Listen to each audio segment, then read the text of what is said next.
Hello दोस्तों, कभी आपने सोचा है कि जो ताजी सब्जियां और फल फ्लिपकार्ट जैसे ऐप्स पर सिर्फ एक क्लिक में मिल जाते हैं, वो असल में आते कहां से हैं? और फ्लिपकार्ट जैसे बड़े ब्रांड्स इन्हें इतने कम दामों में इतनी तेजी से कैसे पहुंचा देते हैं? क्या इसमें कोई जादू है? नहीं दोस्तों, ये जादू नहीं है। ये है समझदारी से बनाई गई एक रणनीति, फ्लिपकार्ट का फ्रेश प्रोड्यूस सोर्सिंग मॉडल, खास तौर पर बेंगलुरु में। आज हम इसी मॉडल को पूरी गहराई और सरलता से समझेंगे। फ्लिपकार्ट ने एक ऐसा सिस्टम बनाया है जहां किसान सिर्फ एक सप्लायर नहीं, बल्कि पूरे सिस्टम का दिल बन चुका है। इससे किसान को सही कीमत मिल रही है, ग्राहक को ताजा सामान मिल रहा है और फ्लिपकार्ट को भरोसा मिल रहा है। और दोस्तों, ये एक ऐसी कहानी है जो भारत के लाखों किसानों और करोड़ों ग्राहकों के लिए बदलाव ला रही है। वीडियो के अंत तक आप फ्लिपकार्ट को एक बिल्कुल नए नजरिए से देखने लगेंगे। और अगर आप चाहते हैं कि ऐसी ही जमीन से जुड़ी और दिल से समझाई गई वीडियो आप तक पहुंचती रहे, तो अभी चैनल को सब्सक्राइब कर लीजिए। हम हर वीडियो में कुछ ऐसा जरूर लाते हैं जो आपके सोचने का तरीका बदल दे। चलो अब शुरुआत करते हैं फ्लिपकार्ट के इस मॉडल की असली जर्नी से। समस्या कहां थी? भारत में किसानों के सामने सबसे बड़ी चुनौती यही रही है कि वो अपनी फसल सीधे ग्राहक तक नहीं पहुंचा पाते। मंडियों, बिचौलियों और देर से मिलने वाले पेमेंट्स ने उन्हें सालों से जकड़ रखा है। न सिर्फ दाम कम मिलते हैं, बल्कि बहुत बार पूरा माल भी बिक नहीं पाता। दूसरी तरफ फ्लिपकार्ट जैसे प्लेटफॉर्म्स के सामने यह चुनौती थी कि वो कैसे ग्राहकों को ताजा, भरोसेमंद और कम कीमत वाला सामान दे सकें।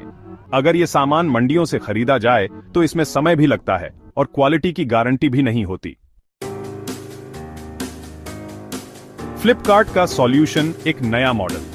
फ्लिपकार्ट ने इस समस्या को हल करने के लिए एक नया मॉडल तैयार किया, डायरेक्ट फार्मर सोर्सिंग। इसका मतलब है कि कंपनी सीधे किसानों से उपज खरीदती है। इसके लिए फ्लिपकार्ट ने बेंगलुरु के आसपास के क्षेत्रों में छोटे छोटे समूह बनाए हैं, जहां किसानों को ट्रेनिंग दी जाती है, ग्रेडिंग की सुविधा दी जाती है और उनकी उपज को सीधे फ्लिपकार्ट के फुलफिलमेंट सेंटर्स में पहुंचाया जाता है।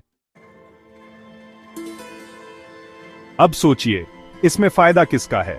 किसान का, क्योंकि उसे मार्केट में भटकना नहीं पड़ता और पेमेंट भी जल्दी मिल जाती है।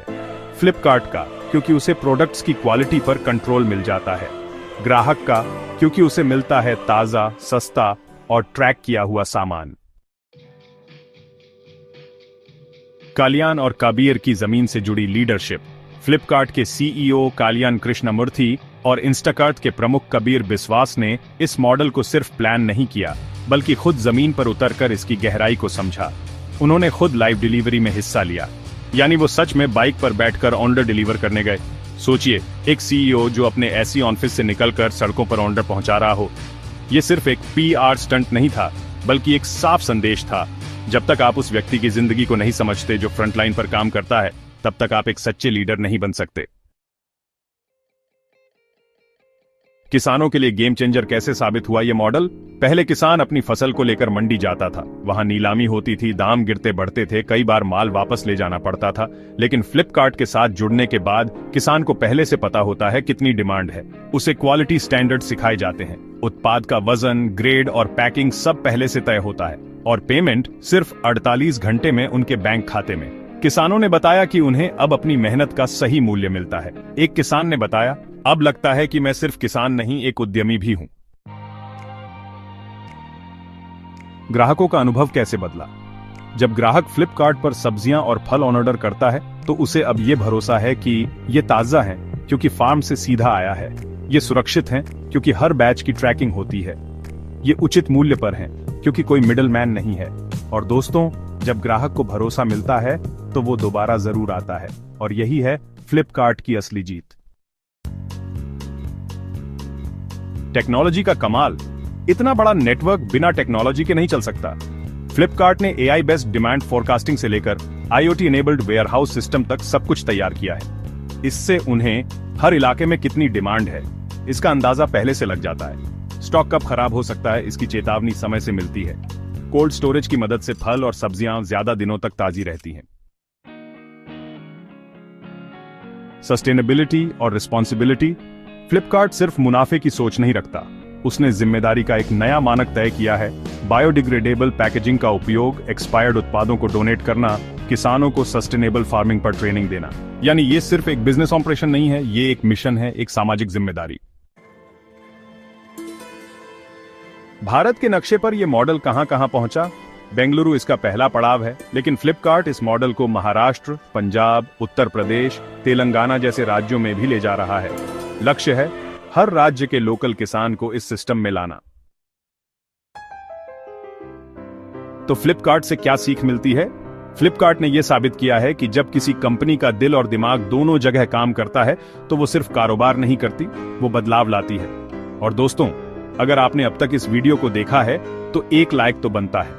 और हां, नीचे कमेंट करके बताइए, क्या आपके क्षेत्र में भी फ्लिपकार्ट की यह सेवा पहुंच रही है? वीडियो को शेयर कीजिए उन किसानों के साथ जो इस बदलाव का हिस्सा बन सकते हैं। और अगर अब तक आपने सब्सक्राइब नहीं किया तो यार अब तो कर ही लो, इतनी मेहनत से हम आपके लिए ये सब लाते हैं।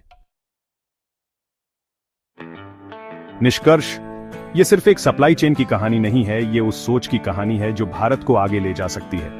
एक ऐसा भारत जहां किसान सिर्फ जमीन जोतने वाला नहीं, बल्कि टेक्नोलॉजी से जुड़ा हुआ एक प्रोफेशनल है। एक ऐसा ग्राहक जो सिर्फ खरीदने वाला नहीं, बल्कि जागरूक और समझदार उपभोक्ता है। और एक ऐसी कंपनी जो अपने मुनाफे के साथ साथ अपने देश को भी बेहतर बनाने की जिम्मेदारी समझती है। फ्लिपकार्ट का ये मॉडल अगर पूरे भारत में लागू हो जाए तो सोचिए कितना कुछ बदल सकता है। जय हिंद।